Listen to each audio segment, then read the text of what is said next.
자, 오늘 우리 다 같이 함께 볼 말씀은요. 시편 58편 6절에서 11절까지 우리 함께 합독하시겠습니다. 다 같이 68편 6절부터 시작. 오 하나님이여 그들 입속에 이를 부르트리소서. 오 주여 젊은 사자들의 어금니를 부르트시어 그들로 계속 흐르는 물처럼 녹게 하시며 그야 화살들을 쏘려고 활을 당길 때 그들로 부러지는 것 같이 되게 하소서.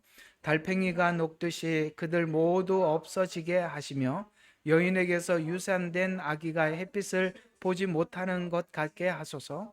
너희 솥들이 가시를 느끼기 전에 주께서 살아있는 것들이나 그의 진노 가운데 있는 것들을 회리바람으로 지나가듯 걷어가 버리리라. 의인의 보복을 볼 때 기뻐하리니 악인의 피로 자기 발을 씻으리로다. 그리하여 사람을 말하기를 진실로 의인에게는 상이 있으니 진실로 땅에서 판단하시는 분은 하나님이시라. 아멘. 자, 땅에서 판단하시는 분은 하나님이시라. 이렇게 끝이 나고 있습니다. 이 이야기가 58편이 어떻게 시작됐는지 한번 보시면 왜 이렇게 끝나는지 알 수 있습니다. 58편 보면 이렇게 합니다. 오 회중이여 너희가 진정 의를 말하느냐. 자, 의를 말하느냐. 너희 사람들의 아들들아 너희가 바르게 판단하느냐. 11절 진실로 땅에서 판단하시는 분은 하나님이시라. 이해가 가죠. 앞에 판단이라는 이야기가 나왔고 제일 마지막에 이 땅을 판단하시는 분은 하나님이다 라고 이렇게 마치고 있습니다.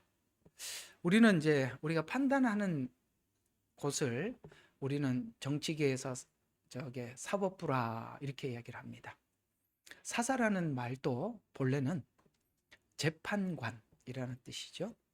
이게 이제 우리가 한자를 쓰다 보니까 사사기라는 말을 쓰지만 사실 우리는 사사라는 말은 안 쓰지 않습니까? 그죠? 그 이제 옛날에 그 한자로 번역을 하다 보니까 사사기가 돼버린 겁니다. 원래는 우리말로 하면 이제 재판관기 이렇게 이야기를 합니다만, 오늘 여기 보니까 이 땅에 살아가는 모든 사람들 의견 충돌이 있게 돼 마련이고 분쟁이 있게 마련이지만, 근데 판단하는 사람이 악해버리면 이 판단하는 사람만큼은 공의로워야 하는데, 그죠? 그게 기울어져 있으면 어떤 걸 판단을 해도 항상 원하는 쪽으로 가겠죠. 그래서 우리 법원을 보면 접시 저울 이렇게 들고 있는 거 아시죠? 접시 저울은 무게를 같이 한다라는 이야기지 않습니까? 이쪽에다 더 무게도 안 주고 저쪽에도 무게도 안 주고 공평한 무게를 가지고 판단을 해야 한다라는 차원에서 그렇게 합니다. 오늘 여기 58편은 이 판단하는 사람들이 악인이에요. 근데 자기들의 판단이 옳다고 하는 거예요. 근데 그게 판단이 옳으냐? 이제 처음에 하나님이 이렇게 물으면서 진짜 판단하는 이는 하나님이시다. 이렇게 얘기를 합니다. 그러니까 우리가 이렇게 생각하면 돼요. 우리가 감사한 게 뭐냐면 이 땅에 있는 많은 사람들이 뭔가 판단을 하더라도 그 판단 기준이 공의롭지 못한, 인간은 공의롭지 못할 수밖에 없는 거죠. 아무래도 친척이고 가까이 있고 뭔가가 압력이 들어오고 그러면 그 기울어질 수밖에 없는 게 인간 아니겠습니까? 그러나 그런 자들이 판단하는 것이, 성경이 계속 지적하는 것이 뭘 이야기하느냐면은 이 판단하는 사람들을 향해서 뭐라고 이야기합니까? 너희가 판단을 할 때 늘 뇌물을 받고 판단을 하며, 이런 거에 대해서 성경은 누누이 지적을 해 오고 있습니다. 인간이 절대 공평할 수는 없어요. 그런 차원에서 이 땅에 있는 많은 판단들, 그것이 분쟁으로 가서 법정에서는 판단도 있지만 아직 법정에서 서지 않을 만큼 그냥 서로 간에 의견 충돌도 개개인이 많단 말이죠. 그러나 누구 판단이 옳으냐에 대해서 하나님의 판단만이 올바른 판단이다라고 말씀을 하고 있는데, 그 판단은 굉장히 살벌해서 하나님의 판단은 딱 두 가지 결정 외에는 없다는 거예요. 하나는 뭐죠? 천국, 지옥. 이외에는 하나님의 판결은 없어요. 그러니까 매우 극적이죠. 매우 극적입니다. 여기에 무슨 천주교에서 말하는, 천주교에서 뭐라 그러지 그거? 연옥 같은 거는 없어요. 차츰차츰 천국 간다?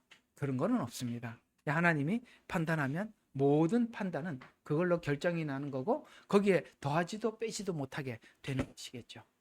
근데 오늘은 58편을 기록을 하면서 오늘 하나님께서는 뭔가 이 악인들이 어떻게 카르텔을 형성하고 있는지에 대해서 오늘 시편 기자가 캐내면서 그들을 향해서 이렇게 기도하라고 기도의 방향을 잡아주고 있어요. 지금 우리 현실적으로 우리가 살아가고 있는 이 땅에, 특별히 우리 대한민국에는 오늘 이 58편을 바라보면서 하나님의 의를 쫓아가는 살아가는 우리 모두에게 하나님께서 기도의 방향을 잡아주고 있고, 그 다음에 이런 악한 세력들이 어떻게 카르텔을 형성하고 있는지를 우리가 알고, 오늘 여기 시편 기자가 기도를 하는 걸 보면 계속 그러지 않습니까? 이를 부러뜨려 주십시오. 그 다음에 흐르는 물처럼 녹게 해 주십시오. 그들이 이제 폭력을 쓰려고 할 때, 화살을 쏘려고 할 때, 활을 당길 때 부러지는 것 같게 해 주십시오. 달팽이가 녹듯이 모두 없어. 이것도 이제 설명을 이따 해드릴게요. 유산된 아기가 햇빛을 받아 아예 출산하지 악한 계획이 꺼내놓지도 못하게 해주십시오. 이런 이야기거든요. 그래서 또 회리바람처럼 했더라도 다 걷어가 버리게 해주십시오. 의인은 보복을 볼 때 기뻐하리니 하나님이 보복한다. 성경에 이 말씀을 압축해서 이렇게 표현하고 있습니다. 하나님께서 악을 악으로 갚지 마라. 왜냐하면 악한 자들에게 숯불을 쌓아 둘 것이다. 이렇게 말씀하세요. 여러분 머리에 숯불이 있으면 이거는 엄청난 거예요. 하나님이 그런 사람들에게, 악인들에게 숯불을 쌓아 놓을 만한 감각을 주지 않으면 이 사람들은 악의 감각을 느끼지 못해요. 그렇게 하나님이 하시도록 오늘 시편 기자가 이렇게 기도하라고 말씀하고 방향을 잡아주는 겁니다. 자, 그러면 이 카르텔이라는 말이 이제 요즘 많이 새로 등장하는 신종어 같아요. 우리가 옛날에 카르텔이라는 말 별로 안 썼는데 요즘 이렇게 돌아가는 상황을 보면서 이게 굉장히 많이 뉴스에서 이 카르텔이라는 단어를 많이 쓰고 있는데, 이게 무슨 뜻이냐면 경쟁을 제한하기 위해서, 쉽게 말해서 독점하기 위해서 단합하고 독점하는 형태로, 이것이 경제계에서 나오는 단어지만 그것이 정치계, 재벌, 언론, 우리가 흔히 말하는 관직들, 꺼도 돼 성진아, 관직들, 정치계, 여기까지 뭡니까? 이렇게 결탁한 카르텔을 형성할 수 있다는 것이죠. 그래서 요즘은 우리가 지금 정치계를 보면 정확하게 카르텔을 형성하고 있습니다. 입법, 사법, 행정을 서로 견제하기 위해서 세워놨지만 사실은 이 세 개가 하나 묶여지고 있어서 뭘 해도 아무 의미가 없죠. 이번에 참 놀랐던 것이 뭐냐면 이 세상에 독재 국가로 유명한 게 북한하고 이란 같은 나라인데, 세상에 이란에서 자기 국민들을 그렇게 총으로 사격을 하는 걸 보고 이거는 인간이 아닌 거죠. 인간 대 인간은 최소한의 상대방의 생명을 존중하는 거예요. 기본적으로 이게 깔려 있어야 되는데 이렇게 카르텔을 형성을 해서 오늘 여기 58편에 있는 이 기자가, 다윗이 사울이 정치를 할 때 이렇게 돼 있는 걸 보고 하나님 앞에 이 기도문을 만들어낸 겁니다. 사실은 사울을 가만히 생각을 해보면 거기 있는 정치인들 중에 정신이 제대로 좀 박힌 사람들이 있었더라면 사울에게 여러 번 조언했을 겁니다. 그렇죠? 국정을 돌봐야 합니다. 그렇죠? 그리고 그쪽과 적당히 타협을 해서라도 국민들을 위해 됩니다. 아닙니다. 철저하게 자기를 위해서 모든 카르텔을 형성했죠. 사울은 자기 마음대로 자기 인생을, 그 군사력을 전부 다 자기를 지키는 데 사용했습니다. 다윗을 물리치고 다윗을 견제하는데 모든 정치의 동력을 사용했던 것입니다. 이렇게 성경은 놀랍게도 이런 얘기도 성경에 잘 기록을 해두었어요. 그걸 오늘 저와 여러분이 한번 살펴보려고 하는 것입니다. 참 성경은 신기하죠. 우리가 알고 싶은 건 다 있어요. 자, 그러면 우리 지난 시간에 우리 했던 거 복습을 잠깐 하고 지나가 보면, 지난 시간에는 악인을 독사로 비유를 해서 두 가지, 독사의 두 가지를 이야기하는, 하나는 말에 독이 있고 귀는 독사의 귀와 같다, 이렇게 말했어요. 귀와 말, 이게 뭐죠? 남의 이야기는 안 듣고 자기 말만 한다는 얘기거든요. 그러니까 누군가 충언을 하는 거는 안 들으려고 하는 거죠. 옳은 말을 싫어하는 거죠. 우리가 저번에도 그런 얘기 했잖아요. 그죠? 좌파는 진실을 말하면 분노하고, 그 다음에 우파는 참을 말하면, 거짓을 말하면 분노하고, 서로가 말을 들을 수가 없는 사이입니다. 이쪽에서 무슨 말을 해도 저쪽은 반대하는 말이고, 이쪽에서 하는 말은 저쪽이 다 싫어하는 말을 서로 하기 때문에 무슨 말을 해도 서로 간에 합의라는 게 없는 거예요. 이런 이야기가 성경에 다 녹아 있거든요. 그래서 이게 이런 어떤 이야기냐면, 이 남의 말을 듣지 않는 이유는 책망이나 가르침을 원치 않아. 누군가가 책망하는 거 싫어하고 누가 가르치는 걸 무지 싫어하는 거예요. 이게 악한 증거라는 거예요. 우리가 최소한 자기 잘못을 인정할 줄 알고 시인도 할 줄 알고, 누군가가 책망을 누군가에게 할 때는 그 책망하는 사람의 편에서 하겠습니까? 모든 걸 어쩌면 걸어놓고 할 수도 있어요. 그렇죠? 그렇게 충언을 할 때는 그거를 충언을 들어줄 수 있어야죠. 누가 그렇게 글을 적었더구만요. 대통령이라는 사람이 깡패의 본성이 나타난다고. 국무회의를 할 때나 깡패들이 하는 행동을 그대로 하고 있다는 거예요. 성경은 다 이야기를 하고 있어. 그러니 우리가 속이 상하시더라도 오늘 58편의 이 기도 내용들을 가만히 살펴서 우리가 이렇게 기도해야 돼요. 이렇게 기도하라고 하신 거예요. 그래서 성경에 남겨놓은 겁니다. 자, 악인은 남의 말을 듣지 않으려 하고 말해도 절제가 없다고 성경은 지적하고 있습니다. 딱 우리는 보고 있습니다. 정확해요. 남의 말 안 듣습니다. 그리고 말에 절제가 없어요. 또 이런 자들이 타인을 재판한다? 오늘 58편 1절에 너희 판단이 옳으냐? 이렇게 말한 것처럼 재판을 한다? 결정을 한다? 정치는 결정을 하는 공간이잖아요. 그걸 너희 재판이 공의로우냐? 이렇게 처음에 질문과 함께 시편 58편이 시작됐었어요. 그러면 6절부터 7절은 이런 이야기가 됩니다. 1절과 5절에 불의한 재판관들과 정치 지도자들을 고발하면서 이들의 말은 독사의 독과 같아서 모두를 죽이고 귀를 막는 독사와 같아서 자기 독을 내면서 말만 하면 그 말이 다 독이라는 거예요. 그래서 독을 내면서 양심이 마비되어서 듣지는 않으려고 한다는 말이죠. 그러니까 더 악인이 돼가는 거죠. 그런 자들을 향해서 오늘 본문은 기도의 방향을 제시해 주는데, 하나님의 공의가 회복되기 위해서라도 기도하라는 거예요. 하나님의 공의가 회복되기 위해서라도 기도하라는 거예요. 우리는 입술을 벌려서 하나님 앞에 기도해라. 왜냐하면 그들의 악의 파괴로부터, 영향력으로부터 제거해달라는 기도로 흐르는 물처럼 녹게 해주듯이, 이 말은 겉으로는 주류 물결 같은, 자기들이 주류라 그래요. 뭐 무슨 민주화 운동에 뭐 주류라고?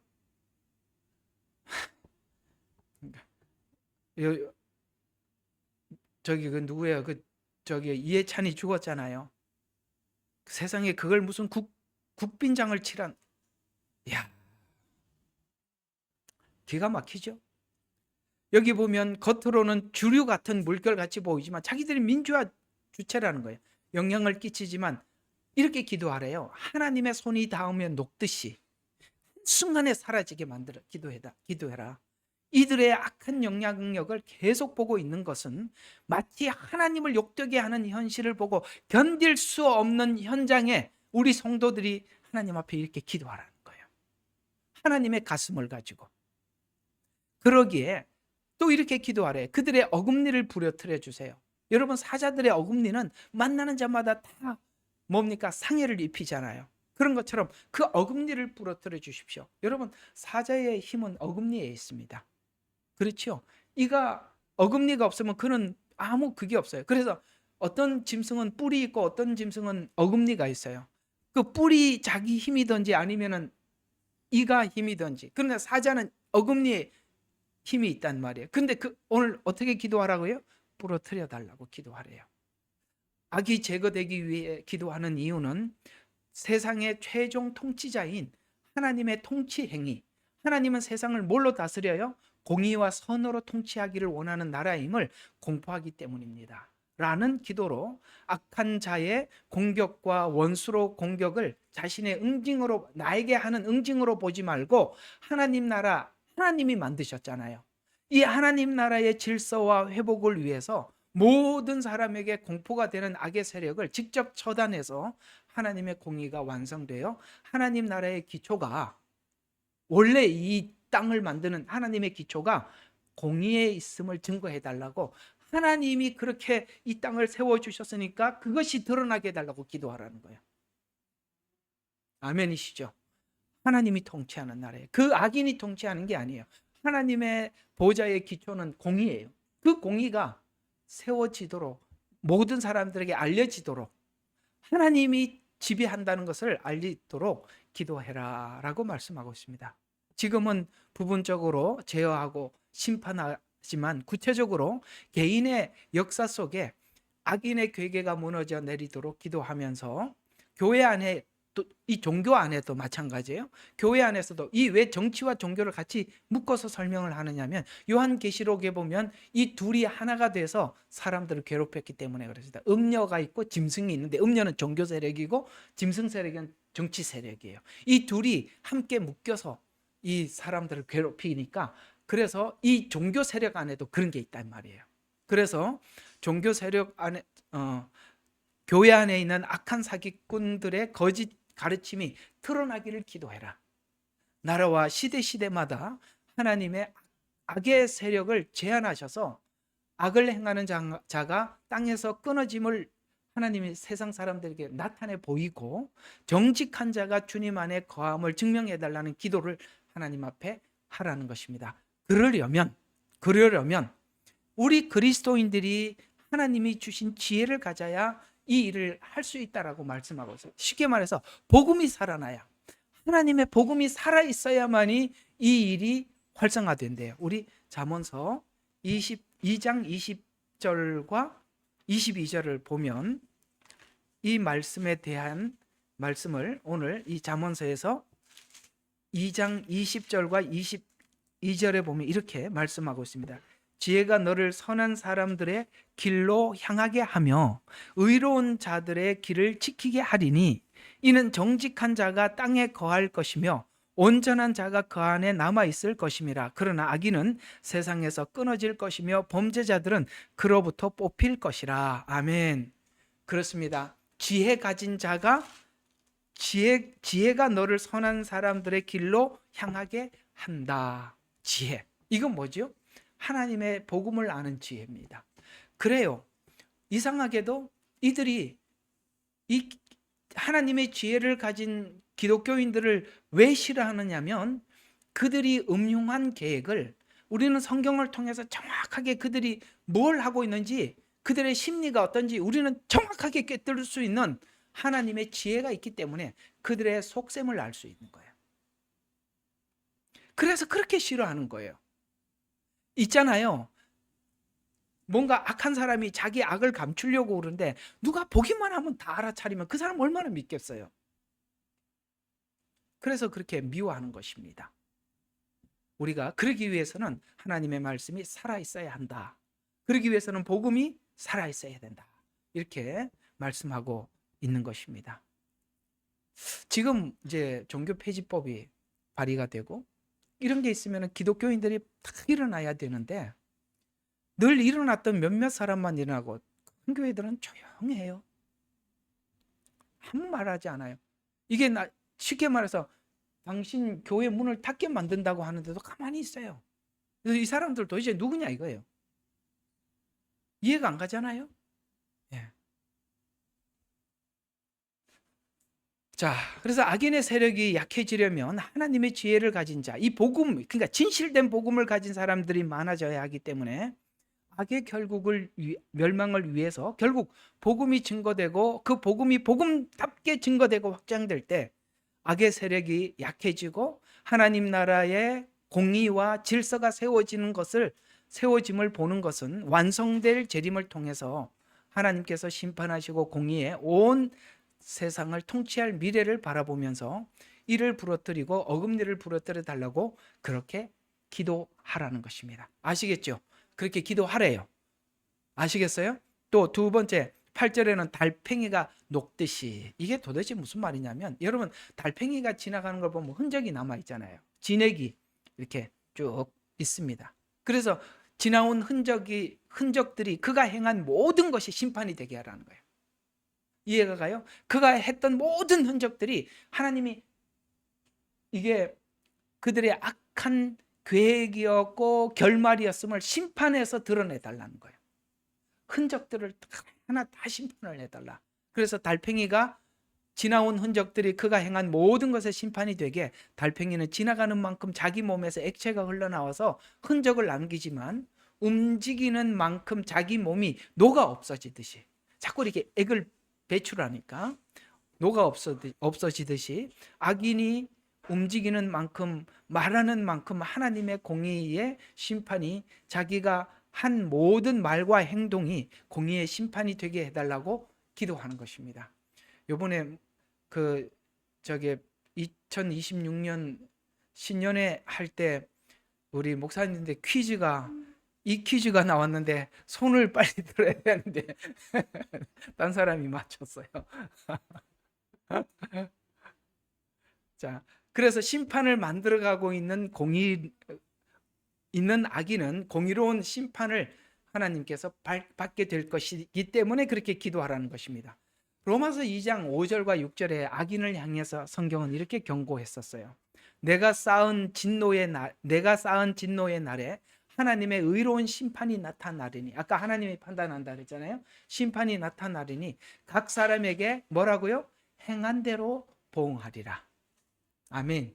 여러분, 세상에 악은 감춰지지 않습니다. 하나님이 다 메모리하고 계세요. 그리고 정확하게 하나님은 심판하실 것입니다. 왜요? 하나님은 공의로운 하나님이시기 때문에 그렇습니다. 야고보서 3장 5절과 6절에도 짧게 이렇게 정리해봤어요. 혀는 온몸을 더럽히고, 그렇죠? 아까 말이 독이라 그랬잖아요. 그 혀는 온몸을 더럽혀요.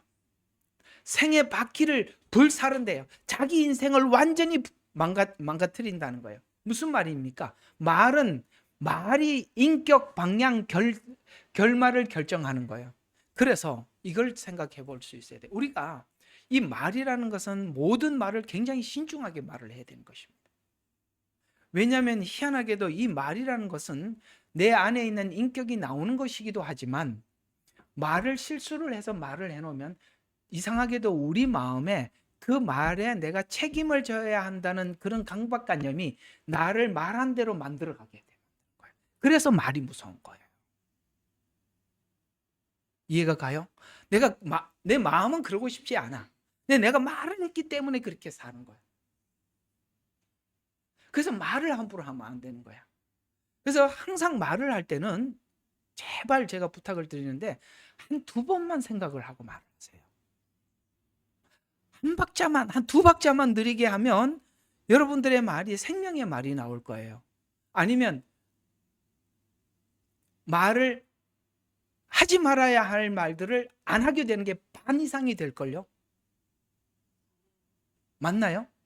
한두 박자만 참아도 하지 말아야 할 말들을 반 이상은 안 하게 될 겁니다. 하고 나면 말은 거의 후회가 되는 일들. 왜? 생각 없이 그냥 오는 대로 그냥 뱉어버리니까. 생각이 없죠. 그냥 보는 대로 말을 해버리니까. 이렇게 하면 오늘 여기 다시 야고보서 1장에서 야고보서 3장이 뭐라고요? 혀는 온몸을 더럽히고 자기 인생을 불살아버려. 무서운 이야기예요. 또 이렇게 기도해요. 악한 자들을 통해서 유산된 아기가 햇빛을 보지 못하는 것 같이 해달라. 이렇게 기도하래. 이건 뭐죠? 악을 근본적으로 차단할 분은 하나님이시기에 악이 잉태되지 못하도록, 욕심이 잉태한 즉 죄를 낳고 이렇게 나온 것처럼 잉태되지 못하도록 악의 잉태를 자체를 막아달라고 기도하는 것입니다. 그래서 악의 차단은 오직 하나님만이 할 수 있는 것임을 알기 때문에 하나님께 기도하는 거예요. 우리가 그것을 몸으로 막는 것이 아니라 이런 마음을 하나님만이 그 마음을 정리하고 막을 수 있기 때문에 그렇게 기도하라라고 말씀을 하고 있습니다. 우리가 잘 알고 있는 야고보서 1장 14절과 15절이 그거죠. 욕심이 잉태하면 임신을 하는 거죠. 이건 없던 게 생기는 거잖아요. 그래서 욕심이 뭘 자꾸 만들어낸대요. 그래서 욕심이 잉태하면 죄를 낳고 죄가 장성하면 사망을 낳는다라는 말은, 여러분, 악은 점점 자라날 수밖에 없어요. 그래서 아예 잉태한다는 그 자체를, 그래서 여러분들이 저와 여러분이 인생을 살아가면서 사실은 우리 하나님을 만나서 여러분들이 이런 과정을 향해 가는 우리 인생을 차단할 수 있었던 거예요. 욕심은 끊임없이 생기죠. 그죠? 그리고 죄는 자꾸 자라가죠. 그걸 막을 길이 없어요. 성경이 이렇게 얘기하는 거예요. 가인에게 네 마음에 죄의 소원이 있다. 이게 욕심을 이야기하는 겁니다. 그러나 너는 죄를 다스릴지니라. 다스려져요? 안 다스려집니다. 주님 아니면은 우리 마음 이거 다스릴, 이게 말이 표준은 이제 재간이 없어요. 이거 맞는 말인지 모르겠습니다. 그죠? 그걸 다스릴 재간이 없는 거예요. 은혜 아니면. 그러니까 저와 여러분이 지금 그나마 이런 길을 가던 것을 멈추고 하나님의 영광을 위해서 우리가 턴을 할 수 있었던 것이, 이게 여러분들이 예수 믿은 복이에요. 아니면 우리가 그 인생이 참 60, 70이 되면 얼굴에 다 보이잖아요. 그죠? 아유, 저는 또 어떻게 보일지는 잘 모르겠습니다. 그러니까 사람들이 살면 그 얼굴에 그 인생을 어떻게 살아왔는지 감출 수 없어요. 이렇게 드러날 수밖에 없듯이 말이죠. 정말 우리가 이런 인생을 살지 않고 돌이키게 하신 게 은혜입니다. 또 9절에 보면 이렇게 말합니다. 솥들이 가시를 느끼기 전에, 여러분, 가시는 불을 때울 때 보면 가시나무는 빨리 불이 붙잖아요. 약하니까. 그래서 우리가 큰 장작을 태우기 전에 가장 가느다란 가시를 가지고 불을 짚어서 또 더 큰 불을 만들고, 장작을 오랫동안 탈 수 있는 장작을 이렇게 불을 붙여 가듯이 가장 먼저 솥에 불을 느끼게 만드는 것이 가시라 이 말이에요. 불이 확 붙어버리니까 솥이 가장 먼저 느끼잖아요. 그 얘기죠. 그래서 솥들이 가시를 느끼기 전에 라는 말은 악이 실천하기 전에 하나님 개입해 주십시오. 아까는 잉태하기 전에 개입해 주십시오. 그러니까 우리가 기도로 원천적으로 악의 역사를 막으라는 거예요. 기도로. 우리 수요 기도회 오시는 분들이 이렇게 나라를 위해서, 또 호주를 위해서, 캐나다를 위해서, 미국을 위해서, 한국을 위해서, 이스라엘을 위해서 이렇게 기도하는 건 너무 감사합니다. 우리가 오늘 이 58편을 잘 묵상을 해놓으시고 이렇게 하나님 앞에 기도하라는 것을, 여러분들이 기도 내용을 만드셔서 하나님 앞에 마음껏 기도하십시오. 하나님은 이렇게 기도하라고 말씀하셨기 때문에 그렇습니다. 인간의 계획이 실행하기 전에 하나님이 개입해달라는 기도로 꾸민 음모가 실행하기 전에 하나님 개입해 주십시오라고 기도하랍니다. 살아있는 것들이나 그의 진노 가운데 있는 회오리 바람처럼 걷어가 버리듯이 걷어가 주십시오. 회오리 바람처럼. 그러니까 그들이 막 악을 착착착 계산을 하고 준비를 해놨는데 회오리 바람이 오면 싹 몰고 가버리잖아요. 그런 것처럼 겉으로 보기에는 살아있는 가지나 이미 마른 가지나 모두 걷어가 버리듯이 아무리 단단히 뿌리를 내렸다 할지라도 한순간에 사라진다는 뜻으로 악한 세력들을 갑자기 제거하신다는 기도로 악한 계획이 신속히 개입해 주실 것을 기도하면서 하나님의 공의의 집행이 늦어지는 것 같아 보여도 늦지 않으며 뿌리까지 걷어간다는 사실을 믿고 기도하라. 그래서 원수 갚는 것은 주께 있으니 주께 맡겨라 라는 맡기는 행위가 기도라는 것이죠. 자, 그러면 오늘 여러분들과 함께 이 악한 자들을 위해서 이렇게 기도하라는 기도 방향은 잡아드렸습니다만, 도대체 이 악한 자들은 어떤 카르텔을 형성하고 있나, 우리가 지금 그 단단한 어떤 그 카르텔을 보고 있거든요. 그게 사사기 9장에 잘 나와 있습니다. 사사기 9장에 있는 아비멜렉을 통해서 이 악한 카르텔이 어떻게 형성되어 있는지, 이 내용들을 성경에 있는 단어와 문장을 통해서 이렇게 악한 카르텔은 형성이 되어 있구나라고 우리가 한번 이해를 해 보도록 하겠습니다. 사사기 9장 14절과 15절에 보면 이렇게 말씀하고 있습니다. 모든 나무가 가시나무에게. 자, 이건 요담이, 기드온의 아들 딸들이 70명이 있었어요. 그리고 아비멜렉이 왕이 되기 위해서 그 많은 백성들이, 기드온이 그때 참 아시죠? 300명 데리고 가서 그걸 지금 누가 미디안을 물리쳤치고 많은 사람들이 기드온에게 기대를 가지고 있었고 그 자녀들에게 기대를 가지고 있었어요. 그때 아비멜렉이라는 이 자가 나타나서 어떻게 합니까?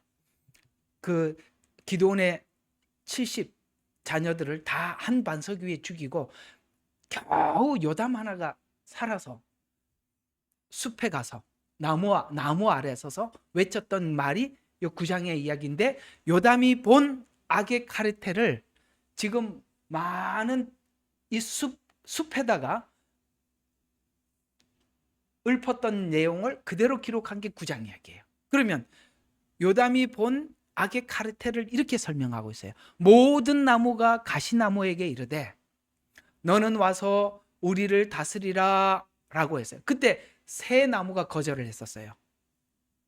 새 나무가 누구죠? 무화과 나무, 그 다음에 포도나무, 그 다음에 감람나무. 그렇습니다. 그들이 우리에게 왕이 되라 라고 했을 때 그들은 백성들을 위해서 희생할 수 있는 나무들이었어요. 그죠? 기름을 짜고 포도를 제공을 하고 무화과 나무를 주는, 열매를 줄 수 있는 정말 상대방을 유익하게 하는 나무들이었습니다. 그런데 그들이 내가 사람들에게 이렇게 작은 일들, 남들을 돕는 일을 하는데 내가 이걸 그만두고 어떻게 사람들 가운데 요동하리요? 이게 진짜 지도자의 모습이잖아요. 그렇잖아요. 자기가 하고 있는, 남들에게 유익을 주고 있는 이 일이, 이게 지금 얼마나 귀한 일인데 내가 이걸 그만두고 백성들 가운데 요동하리요 하고 다 셋은 거절했습니다만, 이 가시나무한테 가서는 그렇게 말할 마음도 없었는데 가시나무가 와서 내가 아니면 누가 하랴 하면서 오더라는 거예요. 그걸 지금 얘기하는 거예요. 그래서 모든 나무가 가시나무에게 이르되 와서 우리를 다스리게 하라 하매, 가시나무가 나무들에게 이르되, 이 나무는 백성들을 이야기하는 겁니다. 이 가시나무는 아비멜렉을 상징합니다.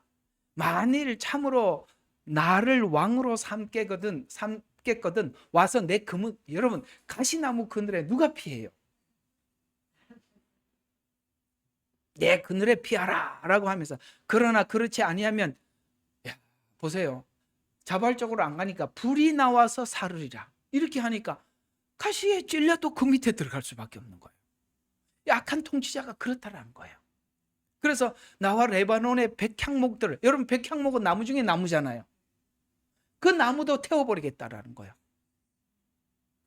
그래서 백향목들을 사를 것이니라 하였느니라. 는 악한 아비멜렉의 통치에서 가시나무가 다스릴 때 불이 나와 백향목을 태우듯이 악한 지도자를 세우려 할 때 불로 심판해 달라는 기도는, 악한 지도자는 불과 같아서 지금 불이 나와서 태우리라라고 요담이 기도합니다. 그래서 불과 같아서 악한 지도자는 나라 전체를 태우기 전에 하나님의 불이 내려와서 그 뿌리까지 가지를 태워달라고 하나님께 기도하는. 그래서 아비멜렉은 가시나무 같은 악한 지도자며, 가시나무가 온 땅을 공포로, 내 그늘 안에 들어왔지 않으면 불로 사르겠다는 거예요. 이게 공포정치라는 거예요. 왜냐하면 공포정치를 했던 그 증거가 앞에 뭐였죠? 기드온의 가족 70명을 세겜 사람들의 지지를 얻어. 그게 겟달이에요. 제가 겟달이라고 적어놨습니다. 그래서 지지를 얻어서 고용을 해. 그래서 70명을 한 바위에 죽여. 그래서 하나님은 자 계속 사사기 9장 23절에 보면은 세겜 사람들 사이에 그렇게 기도를 했더니 악한 영을 보내시더라는 거야. 아멘. 하나님이 악한 영을 보내야 돼요. 그래서 세겜 사람들이 아비멜렉을 배반해요. 이상하게도 악한 영을 보내니까 분열이 일어나는 거예요. 처음에는 협조했어요. 세겜 사람들이 기드온 형제를 죽이는데 협조를 해줬어요. 그런데 악한 영을 보내니까 세겜 사람들과 겟달과 그때 이렇게 서로 갈등이 생기는 거야. 아이고 기도 방향이 잡혔어요. 이렇게 하래요. 하나님이 악한 영을 보내서 아비멜렉을 배반하게 하여 하나님이 일하시는 거예요. 그래서 아비멜렉이 사람들을 진멸하고 그 다음에 한 여인이 맷돌 윗짝을 성 위에서 던져버렸더니 머리뼈가 깨트려져 사망하게 되는데 결국 이렇게 기록되고 있는데 사사기 9장 56절에서 57절에는 이와 같이 하나님께서 아비멜렉이 자기 아버지에게 행한 악, 곧 그의 형제 70형제를 죽인 죄를 갚았고 이 아비멜렉도 실제는 그 기드온의 첩의 자식이에요. 그러니까 같은 형제를 죽인 거야. 그래서 70형제를 죽인 죄를 갚으셨고 하나님이 갚으셨대요. 그리고 세겜 사람들의 모든 악도 하나님께서 그들의 머리에도 겟달들에게도 돌리고 이쪽도 돌리고 다 하더라는 거예요. 아멘. 야, 이렇게 하는 거구나. 하나님이 그렇게 처리를 하시는구나. 여러분들이 그걸 알고 사셔야 돼요. 그래서 이 말은 서로 이용하고 파멸시켰다고 우리에게 알려주고 있는 거예요. 서로 이용을 할 때 이용을 했지만 하나님이 이런 영을 보내니까 하나님이 파멸의 길로 가게 만들더라. 그래서 악인과의 관계가 이렇다고 악인과의 관계 현장을 폭로한 그 관계가 이런 겁니다.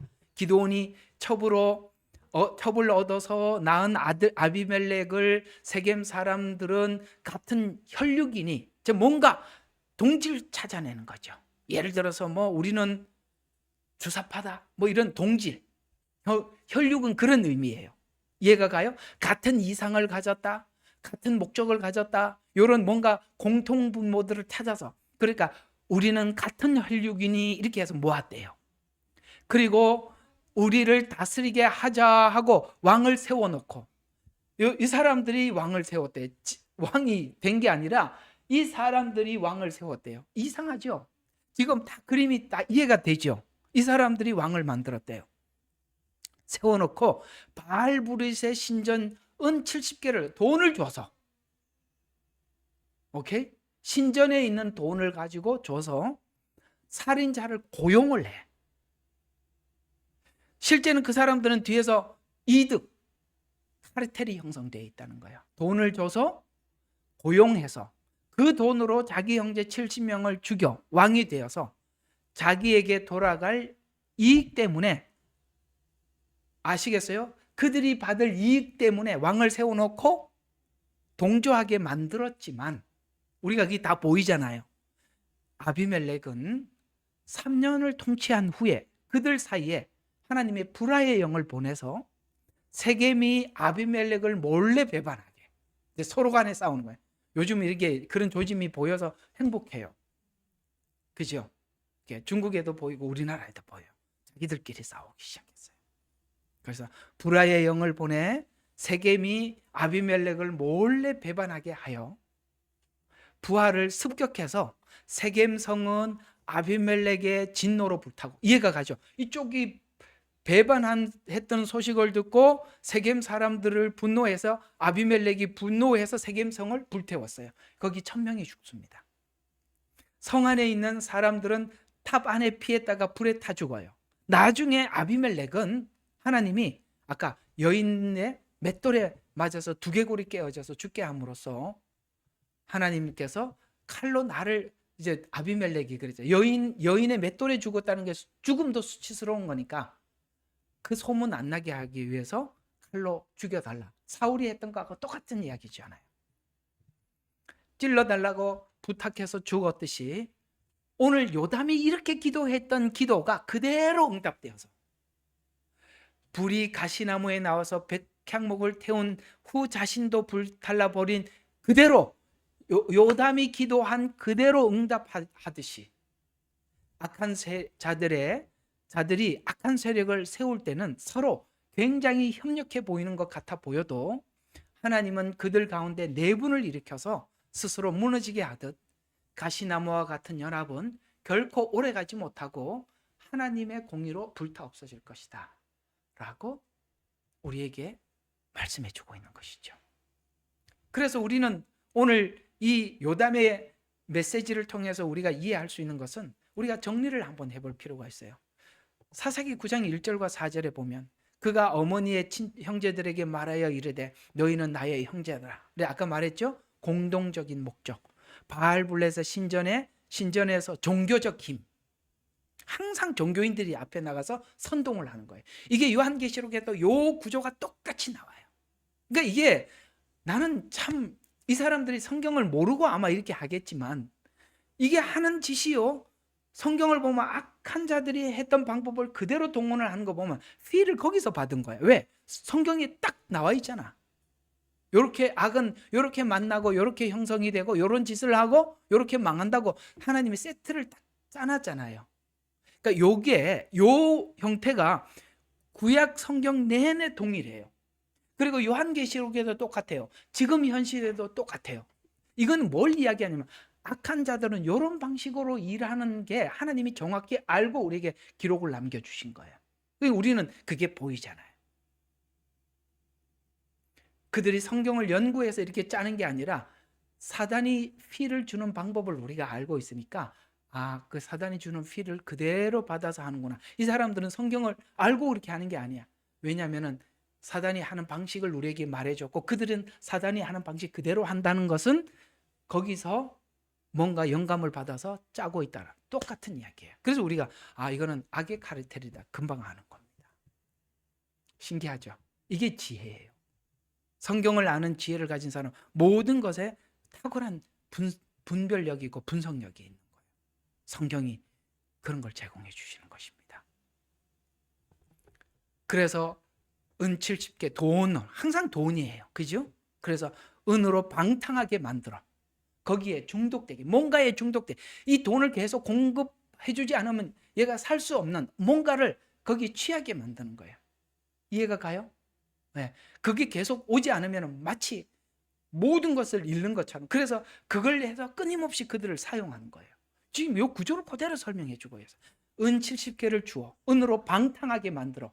여기서 스스로 헤어나올 수 없어요. 계속 여기에 말을 들어줄 수밖에 없도록 방탕하게 만들어. 경박한, 꼭 거기 가면 경박한 인간들이 간다고. 좌파 탈출도 지능순이라고 정말 경박한 인간들만 거기 묶여 있어요. 성경이 정확하게 얘기해 주고 있습니다. 방탕하고 경박한 사람들을 사서 자기를 따르게 하고 기드온의 아들들을 살인하는 데 동조하게 만든다. 이건 혈연이나 이익, 종교, 권력 나누기로 하여서 아까 카르텔이 그거죠. 서로 거짓으로 서로를 삼키게 만드는. 그래서 요담이 밝힌 가시나무 곧 악인의 실체 연합이 사사기 9장 15절에는 그늘을 제공할 수 없는 공동체 열매가 없을 것이라 라고 하면서 그렇죠. 지금 가시나무 아래 무슨 열매가 있어요? 우리가 그 악한 독재 아래 무슨 평안이 쉼이 있겠어요? 그 얘기잖아요. 그래서 그늘을 제공할 수 없어요. 국민들을 편안하게 해줄 수 없다는 거예요. 제공할 수 없는 공동체 열매가 없을 것이라 곧 그의 통치에 상처만 남게 된다. 그래서 사사기 9장 20절에 보니까 불이 아비멜렉에게 나와서 세겜 사람들을 불사르고 이해가 가요?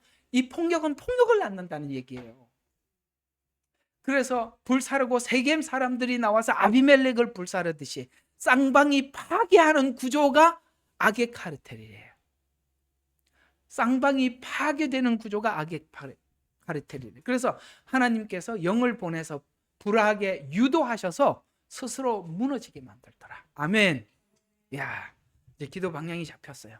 그러면 이 세겜의 멸망에 대해서 사사기 9장 45절과 49절에 보면 아비멜렉이 성을 쳐서 불사르고 불에 타서 죽은 자가 1000명이었다라고 성경은 기록을 남겨주었습니다. 그래서 아비멜렉이 멸망하게 되죠. 자, 이 말씀을 마태복음 12장 25절에 예수님은 이렇게 우리에게 말씀하고 있습니다. 스스로 분쟁하는 나라마다 서지 못한다. 당연하죠. 분쟁으로 만났고 이익 카르텔로 만났고, 그렇죠. 이익을 더 이상 제공해 줄 형편이 안 되면 어떻게 되겠습니까? 또 자기들끼리 싸우겠죠. 하나님 나라는 분쟁으로 세워지는 게 아니라 화합과 평안과 연합으로 세워졌어요. 전혀 다른 길입니다. 자, 그러면 우리가 오늘 악의 카르텔을 정리해 보면 태동은 이익을 위해서 모인 집단으로 진행은 폭력으로 유지하나, 아시겠어요? 폭력으로 유지하는 거예요. 그걸 지키고 있는 거예요. 자, 이런 악한 국가들은요, 체제 유지비가 엄청나게 들어가는 거예요. 체제 유지비. 그래서 폭력으로 유지하나, 공의의 하나님은 불화의 영을 보내서 상호 파괴하여 심판하신대. 이 내용으로 우리는 기도를 잡아야 합니다. 결국 우리는 마지막 결론을 보면서 계시록에 악인의 나라는 영원히 멸망하나 하나님 나라는 영원히 세워진다라고 말씀하고 있어요. 그러니 악인의 길을 떠나고 피해라. 거기에 동조하지 마라. 시편은 처음부터 그걸 말했어요. 복 있는 사람은 악인의 길을 쫓지 아니하고 꾀를 통해서 우리를 거기 넘어오게 하는데 쫓지 않고, 죄인의 길에 서지 않고, 그 다음에 오만한 자의 자리에 앉지 않는 것으로 시편은 설명하고 있어요. 왜? 바른 길을 추구하는 사람들은 그 악인의 꾀가 저게 꾀구나, 저것이 술수구나, 그걸 알아차린다. 저기 들어가면 내 영혼이 파괴되겠구나, 그걸 알아차리게 돼 있다는 거예요. 그걸 떠나래. 왜? 그건 파괴돼. 그래서 주님이 말씀해, 육체를, 목숨을 좌우하는 사람 말고 우리의 영혼까지 멸망시킨 하나님을 두려워하라 그랬습니다. 그렇죠? 세상 사람들은 자기 몸, 그러니까 우리 몸을 위해서 살면 거기에 넘어가게 되는 거예요. 우리는 그런 걸 위해서 우리는 우리의 삶을 내어줄 수 있는 거예요. 우리는 주님을 위해서 이걸 내어줄 때 이걸 얻는 거예요. 그래서 살고자 하는 자는 죽고자 하는 사는 사람 사는 거예요. 우리가 마지막 때도 살려고 바둥바둥 거리는 사람들은 항상 미혹에 노출되어 있는 거예요. 이와 같이 오늘 여기 사사기 19장에서 말씀하셨던 9장이죠. 갑자기 9장인데 왜 19장이 됐죠? 9장에서 말씀하셨던 이 요담의 기도와 동일한 구조로 요한계시록에는 이렇게 설명을 하고 있습니다. 요한계시록 17장 16절과 17절에 보면 짐승과 열왕이 음녀를 미워하고 망하게 하리라. 아까 말했잖아요. 종교, 돈을 주고, 그래서 음녀는 종교인들을 앞장세워서, 정치인들이 그들을 앞장세워서 자기들이 원하는 일을 해나가는 이런 구조로 오늘 요담이 말했듯이 요한계시록도 똑같은 구조로 우리에게 말씀하고 있는데, 그 짐승과 열 왕들이 음녀를 미워하여, 아까 말했죠, 서로 그렇게 미워한다고. 그래서 그녀를 황폐케 하고 벌거벗겨 그녀의 살을 먹고 불에 태우리라. 이는 하나님께서 그의 뜻을 이루게 하셨습니다. 와 같이 악의 세력이 서로 연합했다가 결국 서로 멸망시킴으로써 하나님의 뜻이 성취되는, 악인 아비멜렉과 세겜의 구조는 악인의 구조로 동일하게 요한계시록에서도 악인은 멸망합니다. 하나님의 보응이 가시나무에 불이 삼키듯이 요담의 예언대로 불이 가시나무에서 나와서 레바논의 백향목을 사를 것이니라. 이 불은 결국 세겜을 태우고 아비멜렉 자신도 죽는 구조로, 요한계시록도 똑같은 구조로 18장 18절에 보니까 불로 바벨론이 멸망할 것이다. 이렇게 말씀하고 있어서 이 내용이 처음부터 동일하더라는 것이죠. 자, 그러면 우리가 이 마지막 시대를 향한 패턴을 보면 정치적으로 연합하나 아까 세겜과 아비멜렉이 그런 것처럼 마지막 때에도 짐승과 열왕과 음녀가 연합하듯이 악한 세력이 부패하여 피를 흘리지만, 자, 그렇죠? 70 형제가 죽이고 성도가 피를 흘리듯이 내분이 발생해서 하나님의 악한 영을 보내서 내분이 발생해서 상호 죽이고 죽여서 세겜이 불타고 아비멜렉이 죽듯이 음녀가 불타고 짐승이 멸망하는 똑같은 구조라는 거예요. 사단은 이렇게 정해져 있는 거예요. 정해져 있는 거 알면서 거기에 동조한다는 것은 그거는 하나님과 상관이 없든지 다른 목적으로 예수를 믿든지, 참 우리가 이 시간이 돼 보니까 너무 이상한 거예요. 다 같은 성경을 보고 같은 시선을 가지고 같은 목적지를 보고 있는 줄 알았더니 이 상황에 와보니 어쩌면 우리가 이렇게 서로 다른 성경을 가지고 다른 성경을 보느냐. 요거 제가 좀 정리해 놓은 게 있어요. 자유주의 신학이 교회와 성도들을 어떻게 성경을 바라보는 시선과 목적을 바꿔놨는지.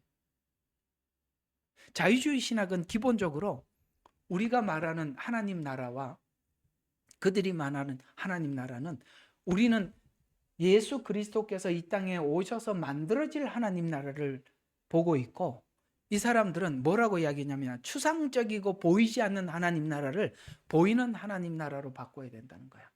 이거는 너무나도 막연하고 추상적이라는 거야.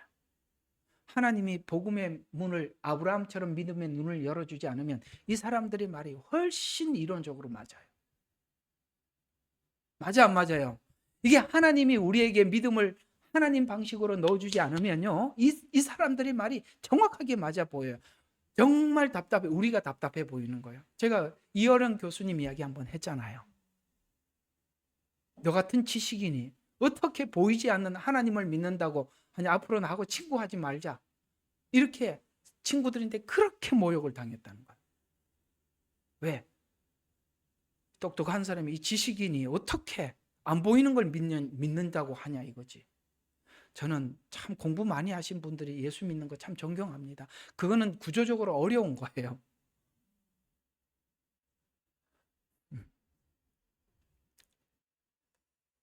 그러면 우리는 무식한가? 자, 악인의 피로 자기 발을 씻으시로다라는 말은 전쟁 후에 승리자가 적의 피 위를 밟는, 이게 뭐죠? 요한계시록 14장에 포도즙을 밟는 사건이잖아요. 악인의 피로 자기 발을 씻으시려다라는, 오늘 이 표현이 똑같은 표현이잖아요. 전쟁 후에 승리자가 적의 피를 밟는 장면으로 하나님의 공의가 완전히 승리하는, 악의 세력과 분리하여 정결했다는 의미를 기록하고 있습니다.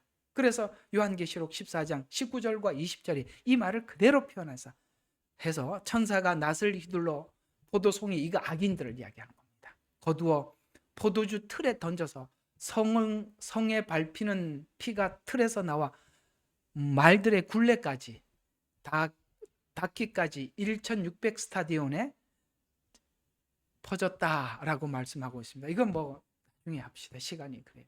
그래, 이와 같이 하나님의 심판을 성도가 직접 심판하지 않고 하나님의 심판을 직접 보고 영광을 돌리는 것입니다. 자, 그래서 오늘 결론적으로 말씀을 드리면은, 오늘 그저 좀 이거 뭐 하지 말고 이제 앞에 보시면서 58편 여러분들에게 좀 긴 시간, 한 4시간 한 것 같아요. 제가 왜 이 시간을 많이 했냐면 지금 현실과 너무나도 맞닥뜨린 메시지이기 때문에 그렇습니다. 오늘은 마지막으로 이 악의 카르텔을 여러분들에게 말씀을 드렸고, 오늘 요담의 짧은 기도 속에 우리가 방향을 잡고 58편을 통해서 기도의 방향을 잡아서 여러분, 하나님이 움직이셔야 돼요. 하나님이 움직이셔야 돼요. 그러면 오늘 여기 하나님께서 과거의 한 대로 그대로 하실 것입니다. 붙어라, 싸워라, 자기들끼리 싸워서 망해라, 이렇게 기도 안 합니다. 그렇게 하나님이 방향을 잡아주셨으니 여러분들도 힘내서 우리가 가서 뭐 팻말 드는 것보다요 기도 힘이 가장 센 거예요. 그래서 승리하시기를, 또 위로받으시기를 주의 이름으로 축원합니다. 기도하겠습니다. 하나님, 오늘 시편 58편을 통해서 악한 자들이 어떻게 뭉쳤는지 아비멜렉과 세겜 사람들의 관계를 통해서 열어주시니 감사합니다. 우리가 알고 살아가게 해주십시오. 알고 분별하게 해주십시오. 그리고 알고 방향을 잡고 기도하게 해주십시오. 우리가 기도한 대로 응답해 주실 줄로 믿습니다. 예수 그리스도 이름으로 기도드렸습니다. 아멘.